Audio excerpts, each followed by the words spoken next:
David saw the priest approaching the camp. He could tell that the man had been seeking David for days, but the forest camp was well hidden. Since leaving the cave of Adullam, David and his men had traveled to a few potential places of refuge before they'd finally settled for a bit here in the forest of Hereth. Somehow, the priest had learned of his location and was approaching with great haste. As he drew near, David couldn't help but read his face. He was coming with grave news indeed. Abiathar the priest soon came to David and told him of tragedy that had struck Nob, the city that had temporarily hosted David and provided bread from the tabernacle for his men. Abiathar's story began with Saul and the man from Edom named Doeg. Doeg had been in the town of Nob that same day David was there, and he had caused this trouble to fall upon the town. Apparently, when opportunity arose to gain favor with Saul, Doeg decided to tell Saul that he saw priests of Yahweh harboring David and giving him provisions. And Saul's anger began to boil at the priests of Nob. Abiathar continued to recount the story as it had been told to him. Then the king sent to summon Ahimelech the priest, the son of Ahitub, and all his father's house, the priests who were at Nob, and all of them came to the king. And Saul said, "Hear now, son of Ahitub." And he answered, "Here I am, my lord." And Saul said to him, "Why have you conspired against me, you and David the son of Jesse, and that you have given him bread and a sword, and have inquired of God for him, so that he has risen against me to lie in wait, as at this day?" Then Ahimelech answered the king, "And who among all your servants is so faithful as David, who is the king's son-in-law and captain over your bodyguard, and honored in your house? Is today the first time I have inquired of God for him? No. Let not the king impute anything to his servant or to all the house of my father, for your servant has known nothing of all this, much or little." Ahimelech defends his innocence before Saul, as the king verbally tears into him, accusing him of treason and of harboring an enemy of the state. Ahimelech essentially says, "Why should I not have helped David, since he's your son-in-law and honored even in your own house?" News apparently hadn't reached Nod concerning David's status with Saul. Further, back when David was there, he had told Ahimelech that he was on a secret mission from the king himself. The priest had no reason to question David's words. Ahimelech hadn't done anything wrong, but Saul's anger clouded his judgment. Saul said, "You shall surely die, Ahimelech, you and all your father's house." And the king said to the guard who stood about him, "Turn and kill the priests of the Lord, because their hand is also with David." And they knew that he fled and did not disclose it to me. But the servants of the king would not put out their hands to strike the priests of Yahweh. Then the king said to Doeg, "You turn and strike the priests." And Doeg the Edomite turned and struck down the priests, and he killed on that day 85 persons who wore the linen ephod. And Nob, the city of the priests, he put to the sword, both man and woman, child and infant, ox, donkey, and sheep, he put to the sword. Saul has no understanding and no mercy, and he commands the slaughter of all the priests of Yahweh for their apparent assistance of David. Yet Saul's command falls upon fearful ears. His men had followed his orders for years, but this time it was different. This time Saul had asked them to do something unthinkable in Israel. They were to do what? Kill the priests of the Lord, the ones who served in Yahweh's tabernacle. The men of Saul stood in solidarity and refused to follow the king's command. They were Israelites, and they would not kill the priests of Yahweh. Doeg, however, the Edomite from outside of Israel, obeyed Saul's wishes. That day he struck down 85 priests of Yahweh, a despicable act from a man who valued the king's favor over righteousness. He himself had seen David deceive the priests, and that they were not betrayers of King Saul. He knew their innocence, yet he slayed them. Saul hasn't had enough blood, though. Next he commands the total devastation of the city of Nob, both man and woman, child and infant, ox, donkey, and sheep, he put to the sword. This was the punishment for a city reserved for enemies of Israel that should never have come upon a small town in Israel. In fact, Saul was commanded by Yahweh himself to do this exact devastation upon the Amalekites years prior, a command which Saul disobeyed. Apparently Saul was happy to devastate an Israelite town for his own satisfaction, but wary to obey the voice of the Lord himself to devastate an enemy. Abiathar finished his account to David, explaining that he was one of the only survivors of the city of Nob. David felt a pang of regret and of anguish. He knew that if he'd never gone to Nob, that none of this would have happened to all those people.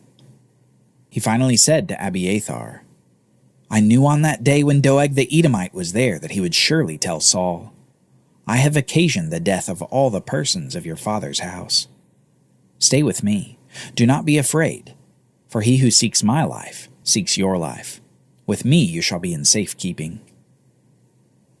Saul's anger at David had now one of the greatest costs of life, the life of every person and every animal in a city, the life of 85 priests of Yahweh. But Saul didn't get the blood he wanted. He was still after David. Soon David and his men leave the forest of Hereth and save an Israelite city from Philistine invasion. But rather than earning the thanks of Saul, he continues his campaign to take David's life. We read in chapter 23, verse 14 that Saul sought David every day, but God did not give him into his hand. Saul continues his relentless pursuit of David, but Jonathan is somehow able to visit his friend in the wilderness. Jonathan encourages David, saying these words, "Do not fear, for the hand of Saul my father shall not find you. You shall be king over Israel, and I shall be next to you. Saul my father also knows this." Jonathan makes his clearest statement yet to David, that Jonathan himself will not seek the kingship after Saul. Instead, he sees that God has made David the next king. Surely this visit from Jonathan refreshed David. It had been at least a few years since he'd seen Jonathan, and his friendship meant the world to David. After this, David continues to flee Saul from place to place, until he comes to the stronghold of En-Gedi, an area near the Dead Sea that contained rock formations and caves. We read this beginning in chapter 24. When Saul returned from following the Philistines, he was told, "Behold, David is in the wilderness of En-Gedi." Then Saul took 3,000 chosen men out of all Israel and went to seek David and his men. And he came to the sheepfolds by the way, where there was a cave, and Saul went in to relieve himself. Now David and his men were sitting in the innermost parts of the cave. And the men of David said to him, "Here is the day of which the Lord said to you, 'Behold, I will give your enemy into your hand, and you shall do to him as it shall seem good to you.'" David finally has his chance to defeat the man who's been trying to kill him for years, the man who thrice tried to impale him with a spear, the man who had commanded the slaughter of the priests and the people of Nob, the man who had taken his life away so that he had to live like a fugitive. And what does he do with this chance? Then David arose and stealthily cut off a corner of Saul's robe. And afterward David's heart struck him, because he had cut off the corner of Saul's robe. And he said to his men, "The Lord forbid that I should do this thing to my Lord, the Lord's anointed king, to put out my hand against him, seeing that he is the Lord's anointed." So David persuaded his men with these words, and did not permit them to attack Saul. And Saul rose up and left the cave and went on his way. Afterward David also arose and went out of the cave, and he called after Saul, "My lord, the king!" And when Saul looked behind him, David bowed with his face to the earth and paid homage. And David said to Saul, "Why do you listen to the words of these men who say, 'Behold, David seeks your harm'? Behold, this day your eyes have seen how the Lord gave you today into my hand in the cave. And some told me to kill you, but I spared you. I said, I will not put out my hand against my Lord, for he is the Lord's anointed. See, my father, see the corner of your robe in my hand. For by the fact that I cut off the corner of your robe and did not kill you, you may know and see that there is no wrong or treason in my hands. I have not sinned against you, though you hunt my life to take it. May the Lord judge between me and you. May the Lord avenge me against you, but my hand shall not be against you." David does what can only be described as incredible. He takes his opportunity for vengeance and gives it up in favor of attempted reconciliation. Rather than take the life of Saul in the cave, he instead provides evidence that he has spared the life of Saul, proving that David had no intention of killing him. Not only that, but David showed his faith and his respect for Yahweh in refusing to kill one who was specifically anointed for the position of king by God himself. Saul had shown no such faith when he commanded the slaughter of the anointed priests of Nob. David here shows what type of man he is. A man of faith who will not take the throne of Israel by force, but will trust in Yahweh alone to give him the kingdom. And soon, Saul reacts to this incredible display by David. Saul said, "Is this your voice, my son David?" And Saul lifted up his voice and wept. He said to David, "You are more righteous than I, for you have repaid me good, whereas I have repaid you evil. And you have declared this day how you have dealt well with me, and that you did not kill me when the Lord put me into your hands. For if a man finds his enemy, will he let him go away safe? So may the Lord reward you for the good that you have done to me this day. And now behold, I know that you shall surely be king, and that the kingdom of Israel shall be established in your hand. Swear to me therefore by the Lord, that you will not cut off my offspring after me, and that you will not destroy my name out of my father's house."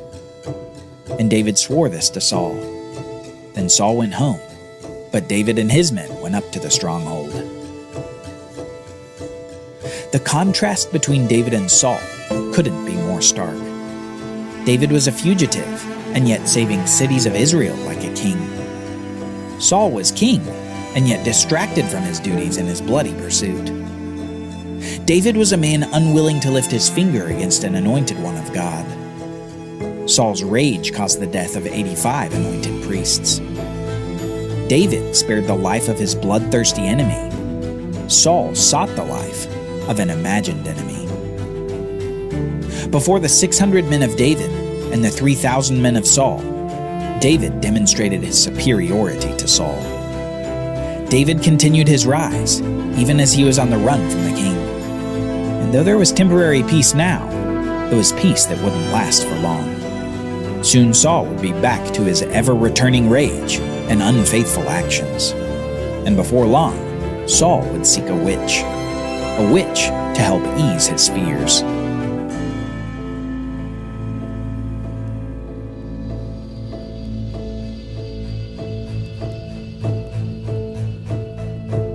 Join us next time as the Philistines aggressively rise against Israel. And when Yahweh is silent, Saul does the forbidden.